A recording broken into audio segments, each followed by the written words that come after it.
The kingdom of Letheria gleamed like a jewel in the morning sun. Its towers sparkled with crystal windows, and the streets below buzzed with merchants, citizens, and guards keeping watch. But inside the palace, beneath the shining walls and golden halls, there was a shadow that no light could touch.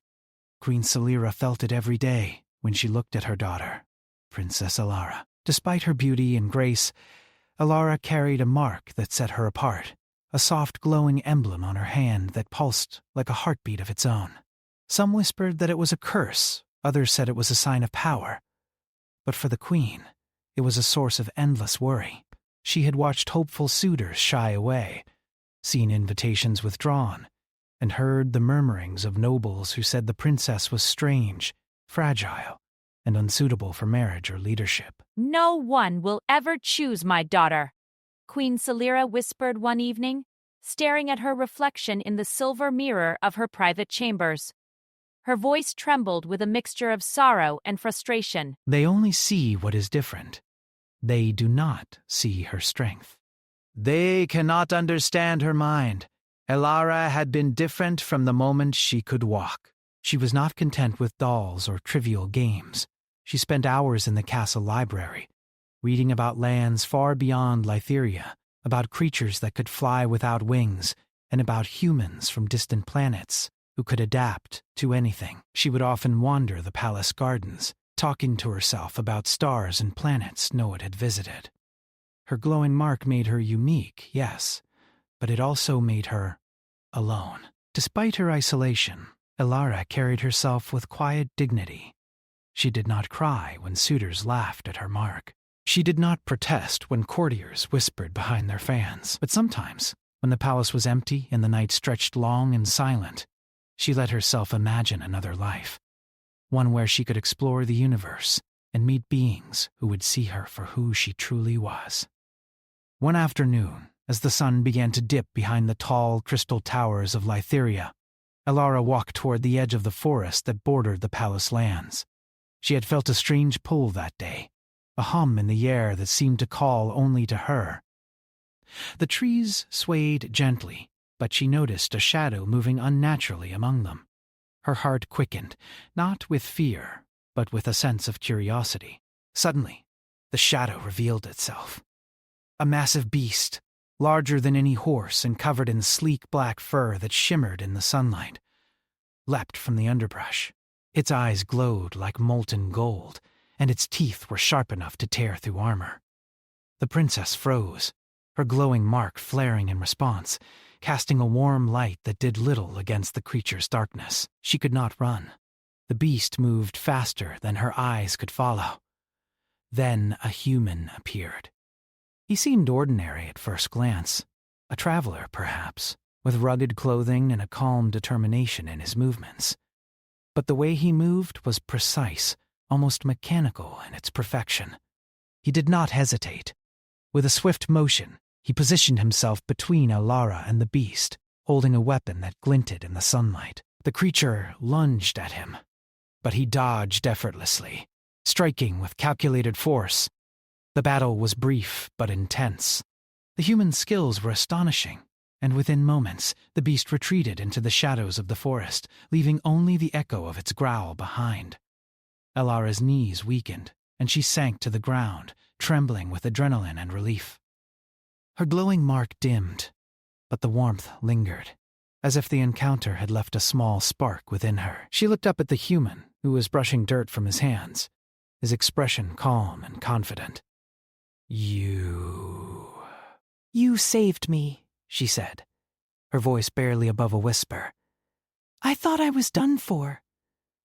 The human smiled, a kind of smile that carried both warmth and quiet pride. "Not today," he replied. "You're tougher than you think." "That mark of yours, it's special. It's not something to fear." Alara's eyes widened. No one had ever said that before. Not the court, not the queen, not any of the people around her. She had been taught to hide her difference, to be small, to accept her isolation.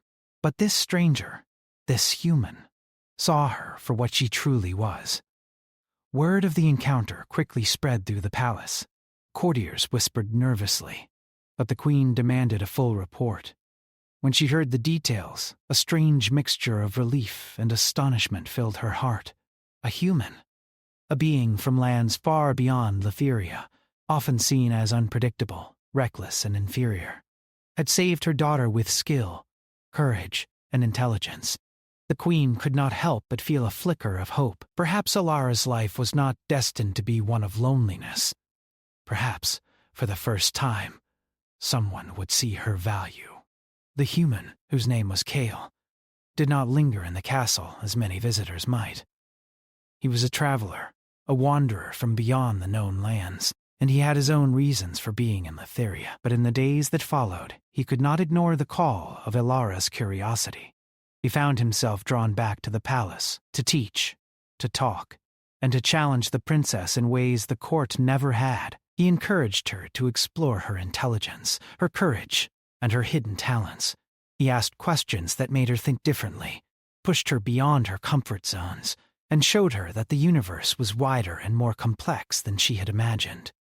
As Kale and Alara spent more time together, the queen observed from afar. She noticed the change in her daughter, how her shoulders straightened, how her voice grew confident, and how her eyes sparkled with excitement for the first time in years. The glow of the mark on Alara's hand seemed brighter, more alive, as if it responded to the human presence, as if it finally had someone who understood it. Not everyone in the palace welcomed Kale. Some nobles whispered that humans were dangerous, unpredictable, and not to be trusted. But each time they tried to interfere, Kale demonstrated not only his courage, but also his intellect. He solved problems the court had struggled with for years, defended the palace against threats with a mix of strategy and instinct, and showed that humans, though often underestimated, could achieve incredible feats. Alara, for her part, grew stronger every day. She no longer hid her mark, no longer avoided the court, and no longer feared the world. She began to understand that her difference was not a curse, but a gift, a sign of potential and resilience, and she began to see humans in a new light, not as outsiders, but as beings capable of greatness, capable of seeing and achieving what others deemed impossible. The queen, once burdened by sorrow, began to dream again. She imagined a future where her daughter would not be isolated, where humans and Litharians could work together, where courage and intelligence would be valued over fear and tradition. She realized that the universe was far larger than Lytheria, and perhaps it was time to embrace the possibilities that lay beyond the walls of the palace. One evening, as the sun set behind the crystal towers, casting long shadows over the palace gardens, Alara and Kale walked together along the river that curved through the grounds. She looked up at him and smiled, a smile full of wonder and curiosity. Do you think humans really can change the world?" she asked softly. Kale paused, looking at the flowing water, then at her glowing mark. "They already do," he said. "They just need a chance, and someone willing to see them for what they are." Alara nodded, feeling a warmth in her chest that had nothing to do with the glow of her hand. For the first time, she felt truly seen. For the first time, she felt hope. And for the first time, the queen's words, once heavy with despair, seemed to carry a new meaning. No one would ever choose her daughter until a human showed the world what humans, and Alara herself, were capable of. The palace walls may have held centuries of tradition, fear, and doubt, but within them, a new story was beginning. A story of courage, intelligence, and the unexpected power of human ingenuity. A story that would stretch beyond the stars and into the hearts of everyone who witnessed it. And for Queen Salira, it was a story she would never forget, for it was the beginning of a future she had dared not imagine. Alara's life began to change in ways she had never imagined. Since the day Kale, the human, had saved her from the forest beast, the palace had felt different. The corridors no longer seemed suffocating, and the gardens no longer lonely. Every corner of Letheria whispered of possibility. But change, as Queen Salira knew, often brought challenges along with hope. Kale did not stay idle. He spent hours teaching Elara things she had never known, things the palace tutors had never dared to introduce. He showed her maps of stars beyond their sky, sketches of planets and creatures that existed far from Letheria, and even small machines humans used to explore those lands. Elara's eyes widened in awe each time, the glow of her mark pulsing brighter as if in excitement. "Why didn't anyone ever tell me this before?" she asked one afternoon, holding a device Kale had carefully explained. It looked like a small cube, with lights blinking in intricate patterns. "Because they were afraid," Kale replied, crouching beside her. "They are afraid of what they do not understand." Humans, we are full of surprises. Some good, some dangerous. But most people are afraid to take that risk. Elara considered his words. Fear had been a constant presence in the palace, shaping how everyone treated her. Even her mother, for all her love, had been weighed down by it. And yet, now, here was someone showing her that courage and curiosity could overcome fear, that intelligence and bravery mattered more than titles or tradition.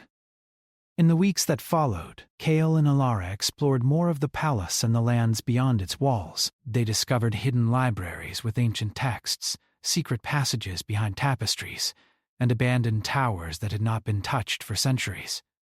Every discovery became a lesson, every moment a chance to learn, to think, to grow stronger. But not everyone in Letheria welcomed the human presence.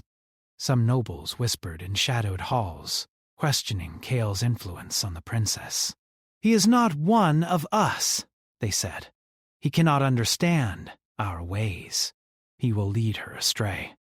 Others feared that the princess's mark, already considered strange, would draw unwanted attention if Kale's teachings made her bold. Yet despite their objections, Kale proved his worth every day. When palace machinery broke, he fixed it in ways the royal engineers could not understand. When a dispute arose among the guards, he mediated with insight and calm. When a small group of thieves attempted to enter the palace at night, it was Kale who anticipated their movements and stopped them before harm could come. Every time, his intelligence, courage, and quick thinking amazed even the most skeptical courtiers. One day, as the sun rose over the northern mountains, a messenger arrived at the palace gates, breathless and panicked. "Your Highness," he said to Queen Salira, "the outer villages report that creatures, larger and faster than the wolves of the wild, have attacked travelers along the trade roads. They have destroyed carts, scared livestock, and injured people. Some have vanished entirely." The queen's face paled. "This is not natural," she murmured. She turned to Kale. "Can you help us?" Kale nodded. "Yes." "But I will need the princess's assistance." Elara looked at him, surprised. "Me? Yes," he said. "Your knowledge, your insight, your mark, it will help. You have the courage and the mind to think in ways others cannot.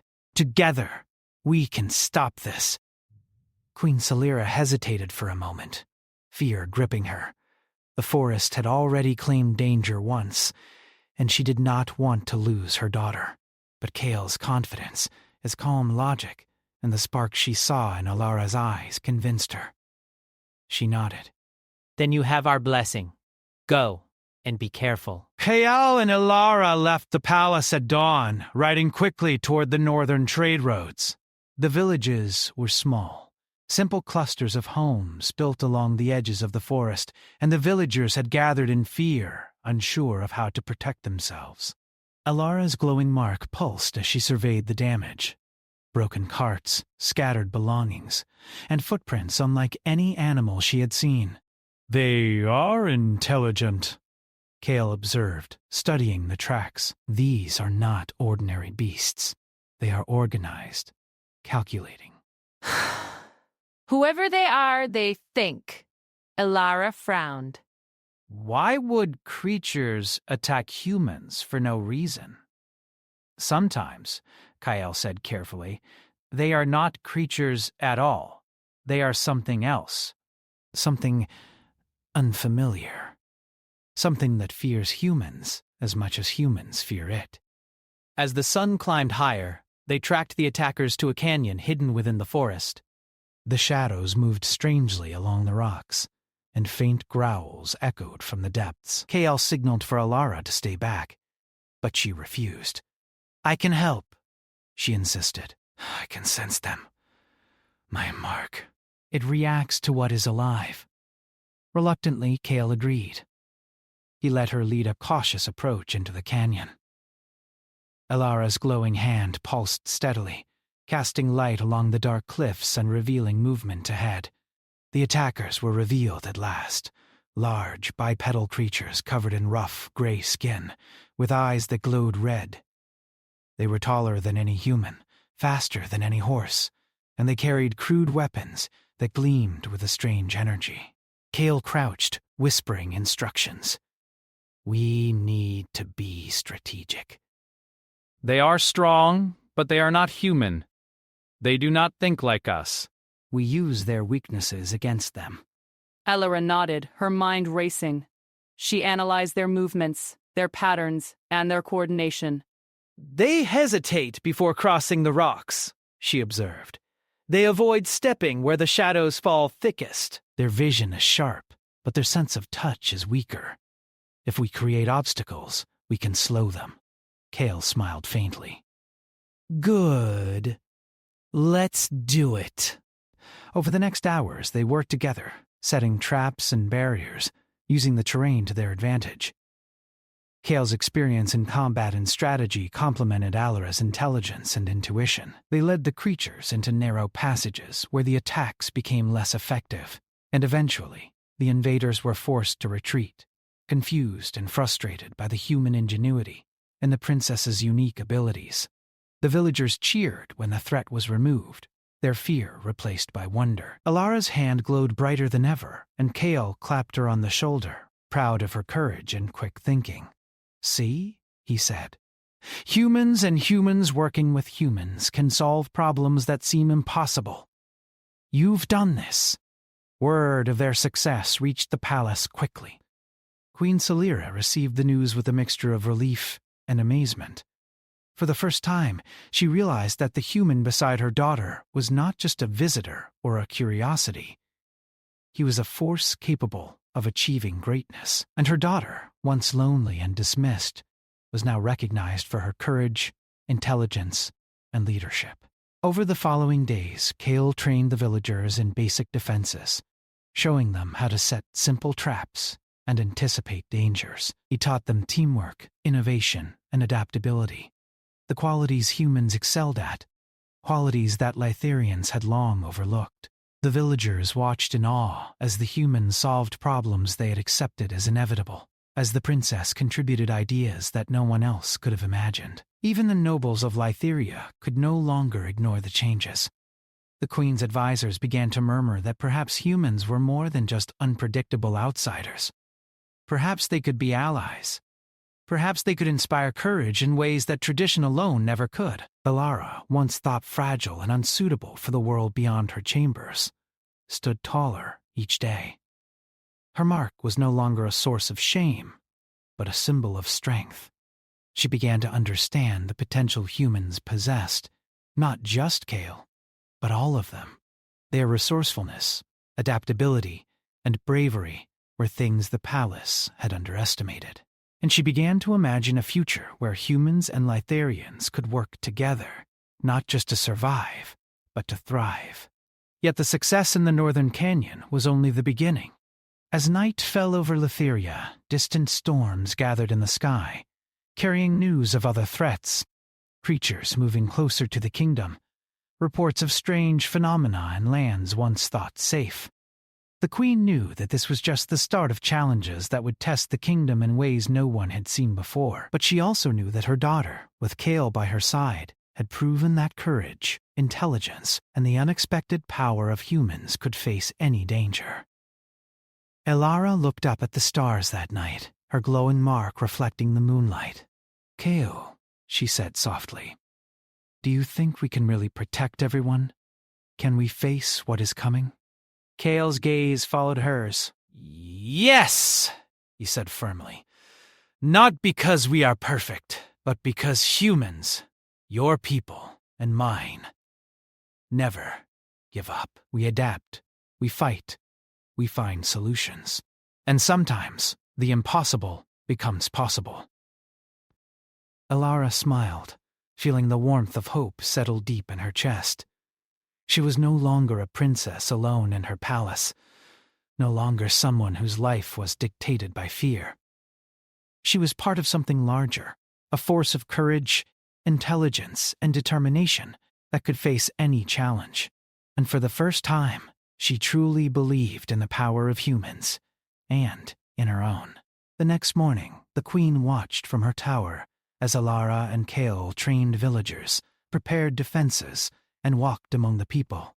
Confident and unafraid, she realized that the world outside her palace was changing, that humans had a strength the Litharians had long ignored. And she knew, with a certainty she had never felt before, that the story of her daughter, and the humans who had saved her, was only just beginning. The kingdom of Litharia had begun to breathe differently. The people, once fearful and cautious, now moved with a new energy. Whispers of hope spread from village to village, carried on the winds and in the laughter of children. Elara's mark glowed brighter than ever, pulsing with a warmth that seemed to respond to the courage and determination in the kingdom. But even as the kingdom celebrated small victories, Kale knew that greater challenges were approaching, threats that could not be ignored. It began with the skies. Dark clouds formed far beyond the northern mountains, moving faster than any storm Lytheria had seen. Travelers brought stories of strange lights, of glowing eyes in the forests, and of creatures that moved with intelligence and purpose. Kale studied these reports carefully, noting patterns, predicting possible paths, and preparing for the inevitable. Elara listened intently, absorbing every detail, learning to think not just as a princess, but as a strategist. One evening, the queen called Kale and Elara into the council hall. The room was filled with nobles, advisors, and generals, all murmuring nervously. The northern villages report that the attacks are increasing, Queen Celera said. Entire caravans have disappeared. Crops are being destroyed. We cannot send our guards fast enough to protect everyone. Kale stepped forward. These are not ordinary creatures, he explained. They are organized. They work in groups, they study their targets, and they avoid areas that might be dangerous for them. They adapt. To stop them, we cannot rely on force alone. We must be clever. We must use strategy, terrain, and intelligence. Elara spoke next, her voice steady. We can use the knowledge we have gathered. We know their patterns, their weaknesses, and how they move. If we coordinate our defenses, we can predict where they will strike next. We can protect the villages and force the creatures to retreat. A murmur ran through the council. Humans had never been trusted with leadership before, and a princess, standing alongside a human strategist, was a new sight entirely. Some nobles whispered doubts, while others looked on with curiosity. Payalas ignored the whispers.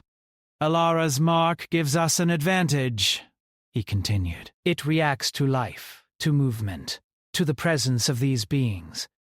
We can use her as a guide to set traps, monitor movement, and anticipate attacks. But we must act quickly. The creatures will strike again soon, and we must be ready. Plans were drawn, villages were prepared, and villagers were trained in basic defensive strategies. Kale and Elara worked tirelessly, moving from one settlement to another, teaching, coordinating, and inspiring the people. They showed them how to work together, how to anticipate dangers, and how to adapt when things did not go as expected. Humans, Kale explained, thrived in uncertainty. They could think quickly, adjust, and find solutions when others might panic. As the first night of coordinated defense arrived, the tension was palpable. Villagers huddled in their homes, watching the forests and the mountains for any sign of movement. Guards stood ready along the roads, torches flickering in the darkness. Kale and Elara positioned themselves on a hill overlooking the northern road, her glowing mark casting a soft light that illuminated their faces. Hours passed in silence. Then, in the distance, shadows began to move. The creatures approached, larger and more organized than before. Kale signaled to the villagers and guards, and the plan was set into motion.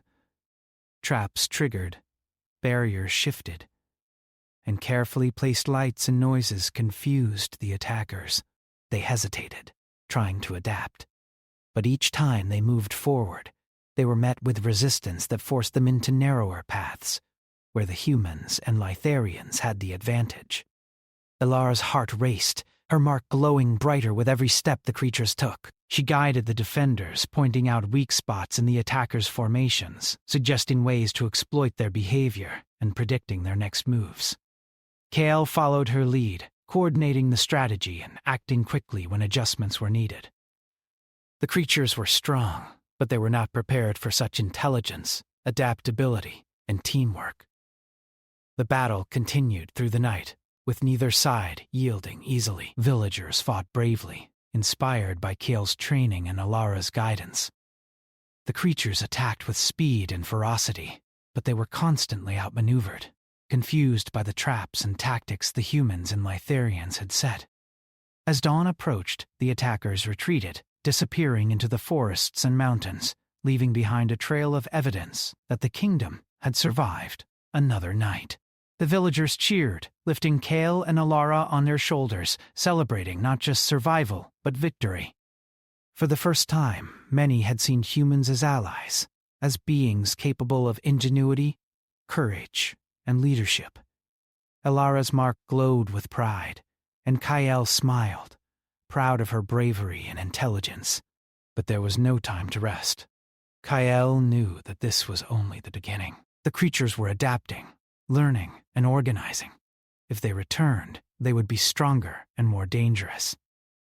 He and Alara had to find a way to not just defend Lytheria, but to strike at the source of the threat. Over the next days, Kale studied maps, scouted the forests, and gathered information from travelers and scouts. Alara worked alongside him, analyzing patterns, predicting movements, and discovering insights that even Kale had not considered. Together, they uncovered evidence of a larger plan, a network of creatures operating under a central intelligence, coordinating attacks across vast distances. This intelligence was not human, nor entirely natural. It was cunning, adaptive, and capable of learning. "We cannot wait for them to strike again," Kale said, his tone serious. "If we do, they will grow stronger, and the kingdom will be at risk. We need to take the fight to them, find their base, and neutralize the threat at its source." Elara nodded, determination in her eyes. "Then we go," she said. "We can do this. We have to.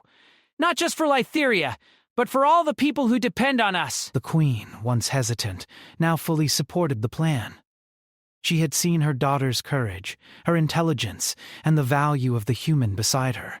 She gave them her blessing, providing resources, soldiers, and knowledge of the lands beyond the mountains. Kale and Alara led a small, elite group of soldiers, villagers, and scouts into the northern forests. They moved quickly, quietly, and strategically, relying on Alara's mark to sense movement and Kale's expertise to anticipate danger. The forest was dense, dark, and filled with unknown threats, but the humans and Litharians pressed forward, united by purpose and courage. Days passed, and finally they reached a hidden valley, shrouded in mist and guarded by natural barriers.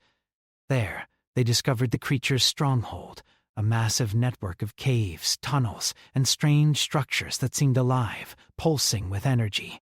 The central intelligence, the source of the attacks, was revealed. A massive, biomechanical being, part organic and part machine, controlling the creatures and coordinating their movements. Its eyes glowed like molten metal, and its voice, when it spoke, was a series of clicks, hums, and vibrations that conveyed intelligence beyond imagination. Kale and Alara studied the being carefully. "It's learning from us," Kale observed. "Every time we counter its attacks, it adapts." "We need to outthink it, not just fight it." Alara placed her hand on the ground, her mark glowing intensely. She sensed patterns in the energy, in the creature's movements, in the rhythms of the stronghold. "It is vulnerable here," she said, pointing to a weak point in the structure. "If we target this area, we can disrupt its control over the others." The group moved into position, combining strategy, courage, and the human ability to improvise under pressure. Soldiers set traps, villagers distracted attackers, and Kale coordinated movements with precision. Alara guided them, her mark glowing brighter as she projected her awareness into the battlefield. The confrontation was intense. The creatures fought back with ferocity, the central intelligence adapting quickly. But the humans and Litharians were clever, resilient, and determined. They anticipated moves, adapted instantly, and exploited weaknesses. For every attack the creatures launched, the defenders found a way to counter it. And when the central intelligence tried to regain control, Alara's mark disrupted its focus, creating openings for decisive action. Hours passed in a blur of movement, strategy, and courage. Finally, with a coordinated strike, Kale and Alara led the final effort to neutralize the central intelligence. It roared, pulsed, and struggled, but the combined ingenuity, bravery, and adaptability of humans and Litharians proved stronger. The central being collapsed, the creatures scattered, and the stronghold fell silent. The group emerged from the forest victorious, exhausted but triumphant. Lytheria was safe, at least for now, and the humans had proven themselves in ways the kingdom had never imagined. Villagers, soldiers, and nobles alike celebrated the courage, intelligence, and perseverance that had saved them all. Alara's mark glowed steadily, a symbol of resilience, insight, and the unexpected power of humans working alongside Litharians. Kale smiled at her, proud of how far she had come, and she looked at him with gratitude and admiration. Together, they had faced impossible odds and emerged stronger, showing the kingdom that courage, intelligence, and adaptability could overcome even the most daunting threats. Queen Celira watched her daughter and Kale return to the palace. Pride and hope filled her heart. The princess, once isolated and underestimated, had become a leader, a strategist, and a symbol of possibility. And humans, often dismissed, misunderstood, and underestimated, had shown their true value, their strength, and their potential to change the world. Lytheria would never be the same again. And for Alara, Kael, and the people of the kingdom, this victory was only the beginning of a story that would reach far beyond the mountains, the forests, and the stars themselves. The kingdom of Lytheria awoke the morning after the battle to a strange calm. The forests were quiet, the mountains still, and the villages breathed freely for the first time in months. Birds sang in the trees, and the sunlight reflected off the crystal towers of the palace in warm, golden hues. But amidst the serenity, Queen Celira's heart remained vigilant. She knew that while the immediate threat had been defeated, the challenges of the world, of the universe, were never truly gone. Alara walked through the palace gardens, her glowing mark illuminating the path before her. The people of Lytheria had begun to notice the change in her, the transformation from a shy, isolated princess to a leader of courage and intelligence. Children followed her with curiosity and admiration, and villagers who had once feared her mark now saw it as a sign of hope. The princess paused near a fountain, watching the water ripple in the morning light, and thought about everything that had happened: the forest attack, Kale's arrival, the Northern Canyon defense, and the battle against the creature's stronghold. She realized that her life had changed forever. Kale approached her, moving with the same quiet confidence that had first impressed her in the forest. "The people are ready," he said. "They've learned to think, to anticipate, and to act. They're capable of more than anyone imagined." Alara nodded. "And we've learned, too," she said, "about humans, about ourselves, about the world outside the palace. We've learned that fear isn't stronger than courage, and that even the impossible can be faced if we work together." Kael smiled. "But now it's time to prepare for what comes next.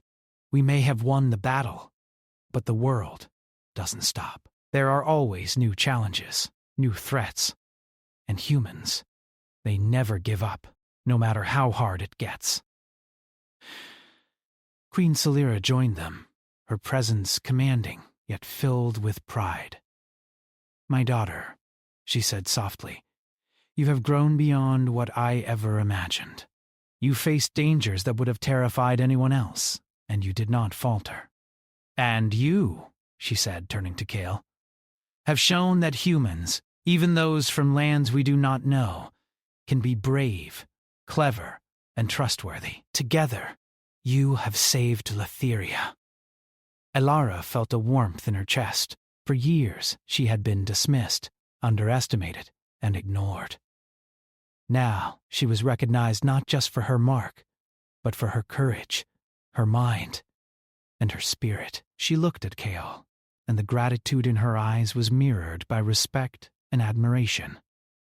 But celebration would have to wait. Reports had arrived from distant regions beyond the northern mountains. Strange phenomena were occurring, storms that moved against the wind, creatures behaving in ways that defied logic, and energy signatures unlike anything Letheria had ever recorded.